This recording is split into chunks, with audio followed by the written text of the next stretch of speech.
Integrantes do grupo: Esther Rangel, João Marcos, Júlia Fontes, Marcelo Fernandes. Vamos apresentar sobre o Barão de Mauá e a Revolução Industrial no Brasil. Quem foi Barão de Mauá? Irineu Evangelista de Souza, mais conhecido como Barão e Visconde, com a grandeza de Mauá, foi uma das mais ilustres figuras da história brasileira, destacando-se como comerciante, armador, industrial, banqueiro e diplomata, e um dos grandes opositores da escravatura e do tráfico de escravos, bem como o precursor do liberalismo econômico no Brasil. Dividido entre as atividades de industrial e banqueiro, aos 40 anos de idade, Irineu já era um dos homens mais ricos do império. Por conseguinte, ficou conhecido pela ótima capacidade na gestão de recursos financeiros e humanos, garantindo a distribuição de lucros da empresa entre os funcionários e praticando uma política salarial enquanto investimento em mão de obra. Um pouco da biografia do Barão de Mauá. Nascido numa região de criação de gado, no Rio Grande do Sul, Arroio Grande, em 28 de dezembro de 1913, Irineu Evangelista de Souza era também neto paterno do fundador da freguesia, Manuel Jerônimo de Souza. Contudo, aos 8 anos, foi entregue aos cuidados do tio Manuel José de Carvalho. Aos 11 anos, em 1924, já era guarda-livre do comerciante Antônio Pereira de Almeida, donde se destacou e foi admitido em 1930 na empresa de importação do escocês Richard Carruthers, o qual lhe tornou como aprendiz e ensinou inglês e contabilidade, promovendo o jovem Irineu a gerente e sócio, além de iniciar maçonaria inglesa do Rito de York. Desposou da sua sobrinha, Maria Joaquina de Souza Machado, em 1941, com quem teve 18 filhos, dos quais a maioria teve morte prematura em função da endogamia. Outro feito que marcou sua carreira foi o custeio da instalação do cabo submarino, em 1974, como um presente ao imperador. Nesse interim, atuou como deputado pela província do Rio Grande do Sul em 1956, 59 a 60, 61 a 64, 64 a 66, 72 a 75, renunciando em 73. Sua falência virá em 1978, como fim da causa Mauá e Cia. Quando, aos 76 anos de idade, Irineu Evangelista de Souza liquida todas suas dívidas e termina seus dias dignamente em sua residência de Petrópolis, falecendo no dia 21 de outubro de 1989. Qual a importância dele para a industrialização brasileira?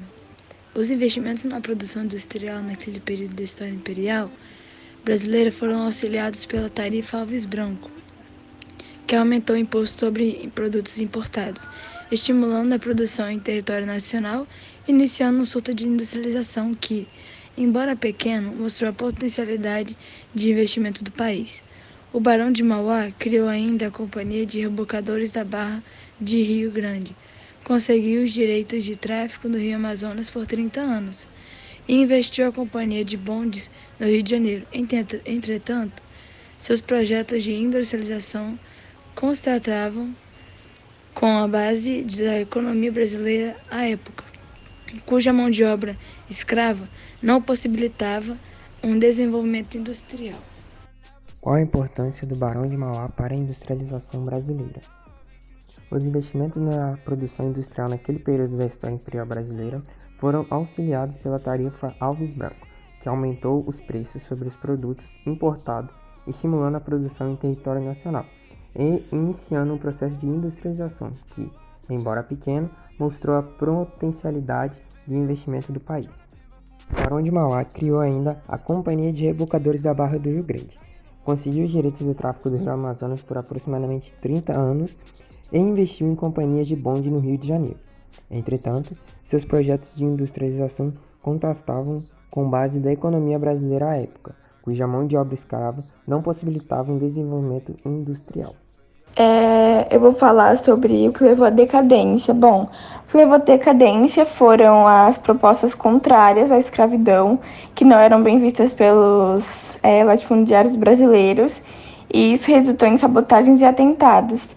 Outro fator também que contribuiu para a falência do Barão de Mauá foi a diminuição da taxa de importação com a tarifa Silva-Ferraz, que desestimulou o investimento no Brasil e colocou as empresas que eram instaladas aqui em concorrência com as empresas que eram estrangeiras.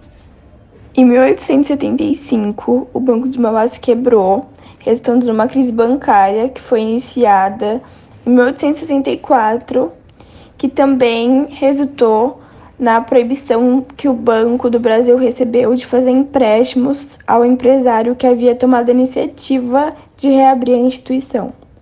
Para pagar as dívidas, Irineu ele vendeu tudo que ele tinha, incluindo os bens pessoais dele.